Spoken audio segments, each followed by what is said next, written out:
Hello दोस्तों, जैसा कि मैंने आपको पिछले कल ही बोल दिया था कि आपके लिए एक दिन कलर की क्लास होगी और एक दिन जेओआईटी की क्लास होगी। तो आज है दूसरा दिन। दोस्तों, आज आप सभी के लिए मैं जेओआईटी के लिए कंप्यूटर के मोस्ट इम्पोर्टेंट क्वेश्चन लेके आ चुका हूं।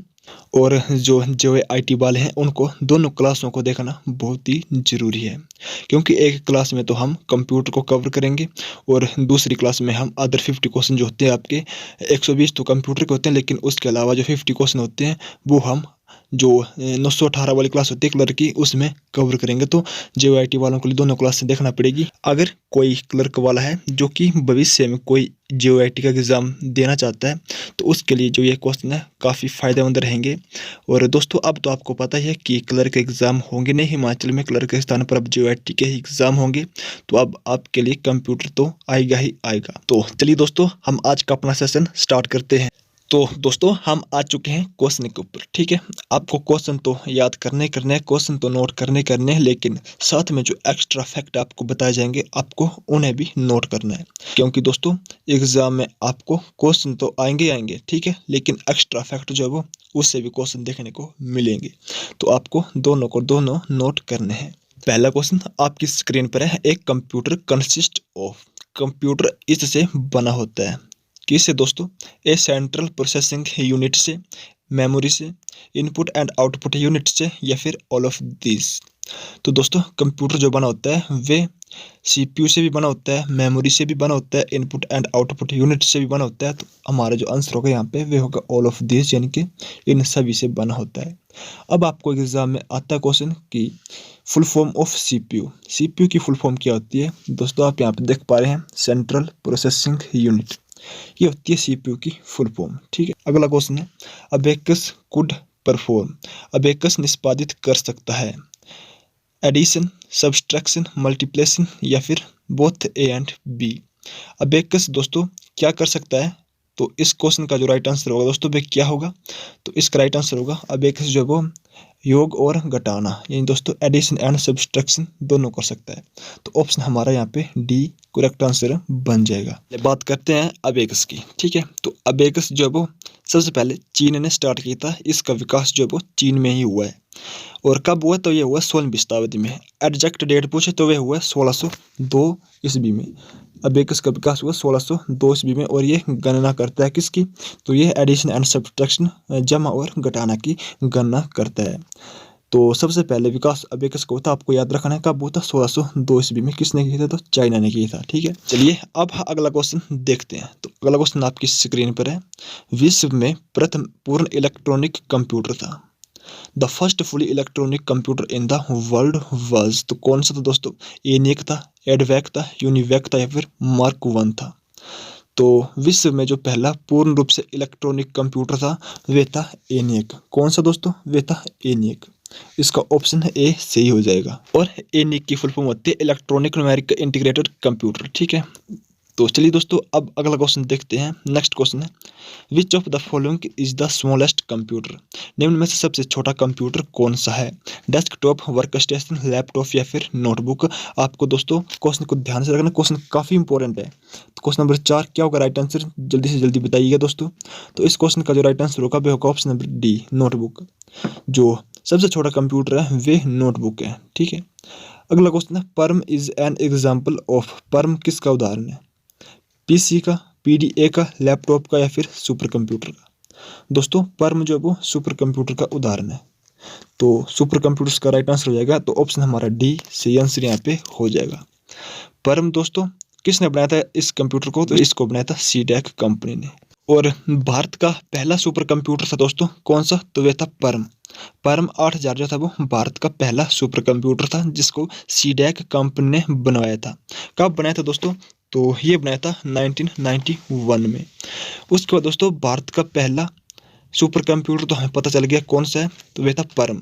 और विश्व का कौन सा था सबसे पहला सुपर कंप्यूटर? तो दोस्तों विश्व का सबसे पहला सुपर कंप्यूटर था क्रे 1। कौन सा दोस्तों?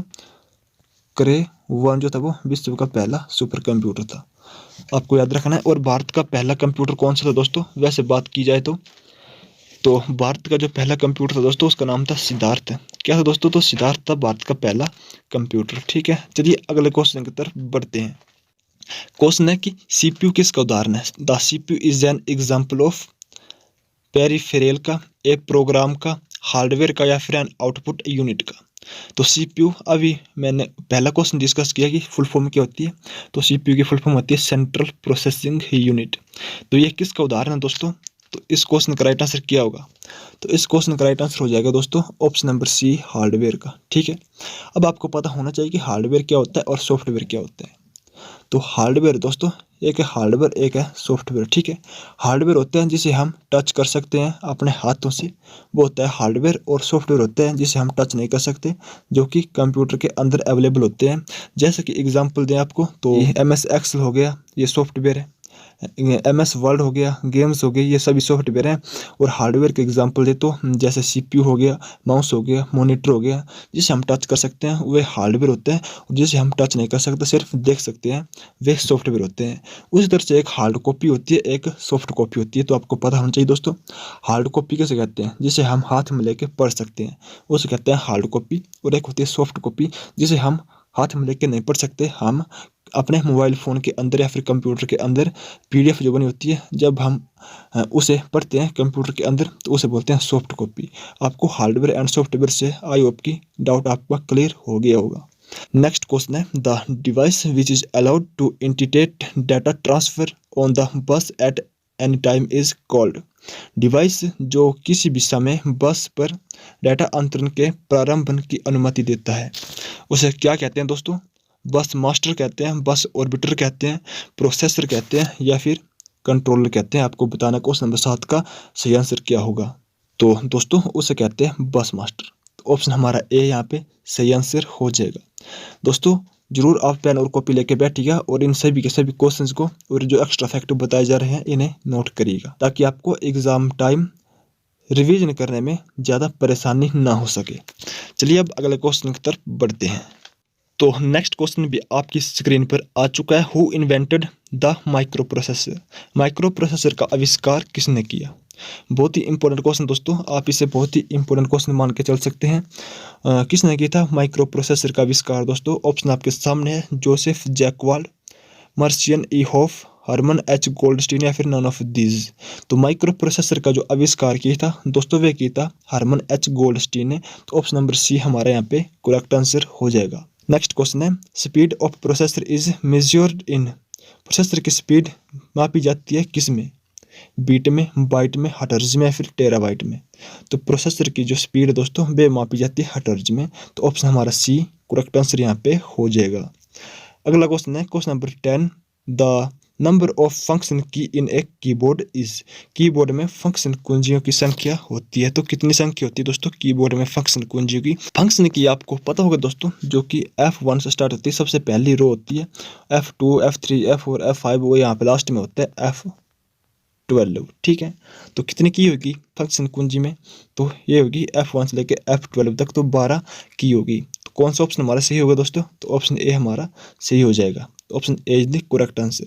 अब आपको एग्जाम में डायरेक्ट क्वेश्चन देखने को मिल सकता है कि एक जो स्टैंडर्ड कीबोर्ड होता है उसमें कितनी कीज होती हैं, आपको याद होना चाहिए दोस्तों। कितनी की होती है आप कमेंट बॉक्स में जरूर बताइएगा कि एक कीबोर्ड में कितनी कुंजियाँ होती है, यानी कितनी कीज होती हैं एक कीबोर्ड की। ठीक है, आप कमेंट बॉक्स में इस क्वेश्चन का आंसर जरूर दीजिएगा। उसके बाद दोस्तों एक होता है अल्फा न्यूमेरिक की, और एक होता है न्यूमेरिक की, और एक होता है स्पेशल की। तो आपको इनके बारे में भी जानकारी होनी चाहिए थोड़ी बहुत। अल्फा न्यूमेरिक की दोस्तों, जो अल्फा न्यूमेरिक की होते हैं वे होते हैं जो हमारे 0 से लेके 9 तक चलते हैं। जो F1 से नीचे वाली लाइन होती है दोस्तों, 0 से 9 तक चलते हैं हमारे, वो अल्फा न्यूमेरिक की है। और साथ साथ में A to Z, जितने भी दोस्तों A to Z होते हैं ये, और इसके साथ में हो गया हमारा डॉलर का साइन, परसेंटेज का साइन हो गया, उसके बाद स्टार का साइन हो गया। ये होते हैं हमारे अल्फा न्यूमेरिक की। क्या होते हैं दोस्तों? ये अल्फा न्यूमेरिक की। उसके बाद होते हैं हमारे न्यूमेरिक की। तो न्यूमेरिक की कौन से होते हैं दोस्तों? जो न्यूमेरिक की होते हैं वे होते हैं जो साइड में लगे होते हैं। जैसे कि एक की तो मैंने आपको बता दी, जो ये वाले हैं जो कि 0 से 9 तक ऊपर सीधी लाइन में होते हैं, और एक होते हैं साइड में, जो आपके कीबोर्ड है उसके राइट हैंड साइड में होते हैं दोस्तों। इस तरह से बॉक्स में होते हैं, जो कि कैलकुलेटर की तरह उसके की होते हैं उल्टी गिनती में। सबसे ऊपर यहाँ पे 9 होगा, फिर 8 होगा, फिर 7 होगा, उस तरह से उसे बोलते हैं न्यूमेरिक की। ठीक है। उसके बाद होते हैं स्पेशल की। तो स्पेशल की में कौन से आते हैं? तो स्पेशल की में आते हैं हमारे की डेल हो गया, होम हो गया, ये जो की होते हैं ये वाली लाइन ये होती है स्पेशल की। तो आपको याद रखना दोस्तों कीबोर्ड, ठीक है। अब आपके लिए तो क्वेश्चन है ही है, तो सभी के सभी जो जितने भी साथी इस वक्त हमारी इस वीडियो को देख रहे हैं अपना क्वेश्चन जरूर बताइएगा, चाहे सर्च करके बताइएगा, चाहे पढ़ के बताइएगा, चाहे नकल मार के बताइएगा, लेकिन आप जब वो कमेंट बॉक्स में ज़रूर बताइएगा ताकि दोस्तों आपको भविष्य में ये वाला क्वेश्चन कभी भूले नहीं। अगर आप सर्च करके किसी भी क्वेश्चन को ढूंढते हैं और उसके बाद उसे टाइप करते हैं कमेंट बॉक्स में, तो वो जो क्वेश्चन आपको परमानेंटली याद हो जाता है, कभी नहीं भूल सकता। इसलिए आपको मैं बोलता हूँ बार बार कि कमेंट बॉक्स में बताइएगा, कमेंट बॉक्स में बताइएगा, तो आपको ज़रूर बताने हैं, ठीक है। चलिए उसके बाद अगले क्वेश्चन की तरफ बढ़ते हैं। तो अगला क्वेश्चन भी आपकी स्क्रीन पर आ चुका है दोस्तों। Which of the following is a point and draw device? निम्न में से कौन सा पॉइंट एंड ड्रॉ डिवाइस है? तो कौन सा हो जाएगा? माउस, कीबोर्ड, सीडी रोम या फिर स्कैनर? पॉइंट एंड ड्रॉ दोस्तों नाम से स्पष्ट हो रहा है, point and draw. Option number A सही आंसर हो जाएगा, यानी कि माउस। माउस जो है वो एक पॉइंट एंड ड्रॉ डिवाइस है। अब आपको बताते हैं माउस के बारे में थोड़ा सा दोस्तों। माउस जो है वो 3 प्रकार का होता है, ठीक है। एक होता है मैकेनिकल माउस, एक होता है ऑप्टिकल माउस एंड एक होता है वायरलेस माउस। दोस्तों ये 3 प्रकार होते हैं माउस के। आपको एग्जाम में क्वेश्चन आए कि माउस कितना प्रकार के होते हैं, तो माउस 3 प्रकार के होते हैं, ठीक है। और माउस में 3 वर्ड होते हैं, कौन कौन से? जैसे कि आपको अभी क्वेश्चन आ गया, ठीक है, पॉइंट एंड ड्रॉ। इसके अलावा एक और होता है दोस्तों वर्ड, कौन सा होता है? तो माउस में 3 वर्ड होते हैं, एक होता है पॉइंटिंग, एक होता है ड्रैगिंग एंड एक होता है क्लिकिंग। ये 3 वर्ड जो होते हैं वो माउस में होते हैं, आपको याद रखना है, ठीक है। उसके बाद दोस्तों स्कैनर है। तो स्कैनर क्या है दोस्तों? स्कैनर जो वो एक इनपुट डिवाइस है। अगला क्वेश्चन है जॉयस्टिक मूवमेंट की अनुमति देता है कितने डिग्री एंगल पर दोस्तों? 90 डिग्री, 180 डिग्री, 360 डिग्री या फिर 45 डिग्री। तो जॉयस्टिक क्या होता है आपको पता होना चाहिए। जॉयस्टिक होता है गेम खेलने के जो काम आता है, जब आप कंप्यूटर के ऊपर गेम खेलते हैं दोस्तों, जॉयस्टिक। तो ये कितने डिग्री मूवमेंट की अनुमति देता है? तो ये देता है 360 डिग्री एंगल की। ऑप्शन नंबर हमारा सी यहाँ पे सही आंसर हो जाएगा। उसके बाद अगला क्वेश्चन है for sound recording what is necessary? ध्वनि रिकॉर्डिंग के लिए क्या आवश्यक है? माइक्रोफोन, स्पीकर, टोकर या फिर माउस? तो ध्वनि रिकॉर्डिंग के लिए दोस्तों क्या होगा? स्पीकर तो होगा नहीं, ठीक है। माउस जो होता है वो पॉइंटिंग, क्लिकिंग एंड ड्रैगिंग के लिए होता है, तो माउस भी नहीं होगा दोस्तों, टोकर भी नहीं होगा, तो फिर क्या होगा? तो फिर होगा हमारा माइक्रोफोन। ध्वनि रिकॉर्डिंग के लिए माइक्रोफोन आवश्यक है। उसके बाद नेक्स्ट क्वेश्चन CRT। CRT क्या है दोस्तों? क्या है CRT? होलो ट्यूब है, वैक्यूम ट्यूब है, लॉन्ग ट्यूब है या फिर राउंड ट्यूब है? तो CRT जो है वो एक वैक्यूम ट्यूब है। कौन सी ट्यूब है दोस्तों? वैक्यूम ट्यूब है। आपको एग्जाम में क्वेश्चन आता है कि जो फर्स्ट जनरेशन का कंप्यूटर आया था दोस्तों उसमें क्या इंक्लूड था? तो उसमें वैक्यूम ट्यूब इंक्लूड थी एक, और एक वाल्वस का यूज हुआ था दोस्तों। वैक्यूम ट्यूब, एक वैक्यूम ट्यूब और एक वाल्वस, VLVES वाल्वस। तो ये दो जो है ये फर्स्ट जनरेशन के कंप्यूटर में आए थे। अब आपको पता होना चाहिए कि फर्स्ट जनरेशन के कंप्यूटर जो वो कब आए थे, ठीक है।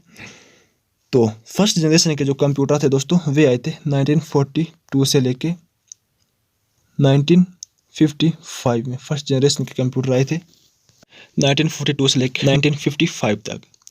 आपको कहीं कहीं बुक्स में 1939 से लेके 1952 तक भी दिया होगा, तो दोनों को दोनों वहाँ पे सही हो जाएंगे, ठीक है। तो कब आए थे फर्स्ट जनरेशन? तो वे आए थे 1942 से लेकर 1955 में।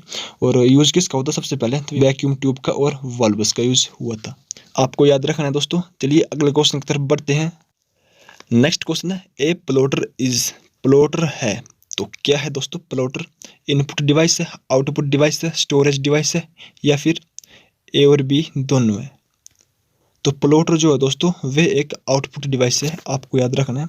ऑप्शन नंबर हमारा यहाँ पे बी राइट आंसर हो जाएगा। प्लॉटर एक आउटपुट डिवाइस है। प्लॉटर जो है वो चित्र और ग्राफ बनाने में प्रयोग की जाता है, ठीक है। ये हमें 3D में इमेज दिखाता है।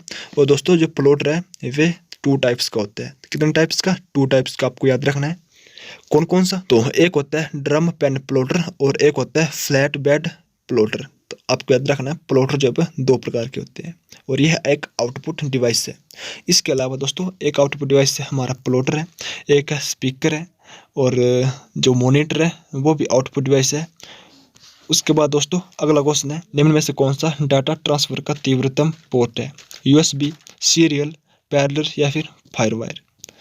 तो डाटा ट्रांसफर का जो सबसे फास्टेस्ट पोर्ट है दोस्तों वे हो जाएगा फायरवायर। जो फायरवायर है वे सबसे फास्टेस्ट है। वह आपके लिए क्वेश्चन है कमेंट बॉक्स के लिए दोस्तों, होमवर्क की यूएसबी की फुल फॉर्म क्या होती है? जरूर आप इसे भी कमेंट बॉक्स में कमेंट करिएगा। तो दोस्तों हम आज की अपने इस क्लास को यहीं पर समाप्त करते हैं। तो चलिए दोस्तों, अगर आपको क्लास पसंद आई हो, अगर आपको सेशन अच्छा लगा हो तो प्लीज़ लाइक कर दीजिएगा। और अगर आप चैनल पर पहली बार विजिट किए हैं तो चैनल को सब्सक्राइब करना बिल्कुल ना भूलें और बेल वाले आइकन को भी जरूर दबा लें। अब दोस्तों हमारी कल जो क्लास होगी वे क्लर्क वालों के लिए आएगी, जिसमें कि आपका जीके सेक्शन होगा, जिसमें कि जेओए वालों के लिए भी वो क्लास काफ़ी फायदेमंद रहेगी। जेओए वालों के लिए अदर जो 50 क्वेश्चन होते हैं वे उसी क्लास देखने को मिलेंगे, उनके लिए अलग से जीके की क्लास नहीं आएगी दोस्तों। कंप्यूटर की अलग से आएगी लेकिन जीके की नहीं आएगी। तो चलिए दोस्तों, फिर मिलते हैं आपको किसी इंपॉर्टेंट इन्फॉर्मेशन में या फिर नेक्स्ट 8:30 बजे वाली कल डेली क्लास के साथ। तब तक जय हिंद, जय भारत, वंदे मातरम।